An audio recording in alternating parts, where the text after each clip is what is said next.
ಬಾಗಲಕೋಟೆ ಜಿಲ್ಲೆಯಲ್ಲಿ ಶ್ರಾವಣ ಮಾಸದ ನಿಮಿತ್ತವಾಗಿ ಅನೇಕ ಧಾರ್ಮಿಕ ಕಾರ್ಯಕ್ರಮಗಳು ಶ್ರದ್ಧಾಭಕ್ತಿಗಳಿಂದ ಜರುಗುತ್ತಿವೆ.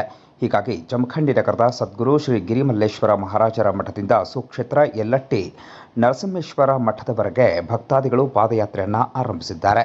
ಇನ್ನು ಯಲ್ಲಟ್ಟಿಯ ನರಸಿಂಹೇಶ್ವರ ಮಠದ ಸಪ್ತಾಹದ ಹಿನ್ನೆಲೆಯಲ್ಲಿ ಈ ಪಾದಯಾತ್ರೆಯನ್ನು ಆರಂಭಿಸಲಾಗಿದೆ.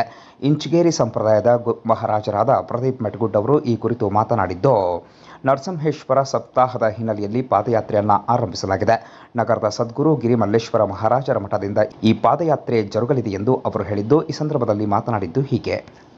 ಈ ವರ್ಷವೂ ಸಹ ಜಮಖಂಡಿ ಗಿರಿಮಲ್ಲಪ್ಪ ಮಹಾರಾಜರ ಆಶ್ರಮದಿಂದ ಸುಕ್ಷೇತ್ರ ಯಲ್ಲಟ್ಟಿ ನರಸಿಂಹೇಶ್ವರ ಮಹಾರಾಜರ ಮಠಕ್ಕೆ ಪಾದಯಾತ್ರೆ ಜಮಖಂಡಿ ಗಿರಿಮಲ್ಲೇಶ್ವರ ಆಶ್ರಮದಿಂದ ಹೊರಟಿದೆ.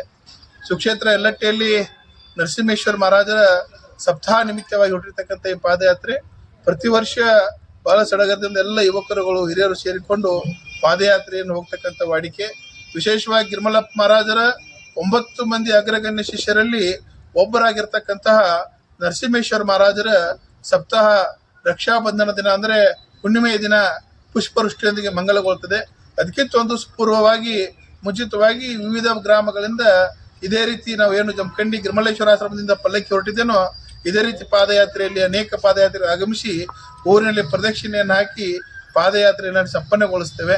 ಹಾಗಾಗಿ ಸದ್ಗುರುನಾಥನ ಕೃಪಾ ಆಶೀರ್ವಾದ ಈ ಪಾದಯಾತ್ರೆಯಲ್ಲಿ ಪಾಲ್ಗೊಂಡಿರ್ತಕ್ಕಂಥ ಸರ್ವ ಪಾದಯಾತ್ರಿಕರಿಗೆ, ಅಲ್ಲಿ ಬರ್ತಕ್ಕಂಥ ವಿವಿಧ ಎಲ್ಲ ಪಾದಯಾತ್ರಿಕರಿಗೂ ಸದ್ಗುರುನಾಥನ ಕೃಪಾ ಆಶೀರ್ವಾದ ದೊರೆಯಲಿ ಅಂತಕ್ಕಂಥ ಮಾತನ್ನು ಹೇಳ್ತಾ ಈ ಒಂದು ಪಾದಯಾತ್ರೆ ಜಮಖಂಡಿ ಗಿರಿಮಲ್ಲೇಶ್ವರ ಆಶ್ರಮದಿಂದ ಹೊರಟಿದೆ.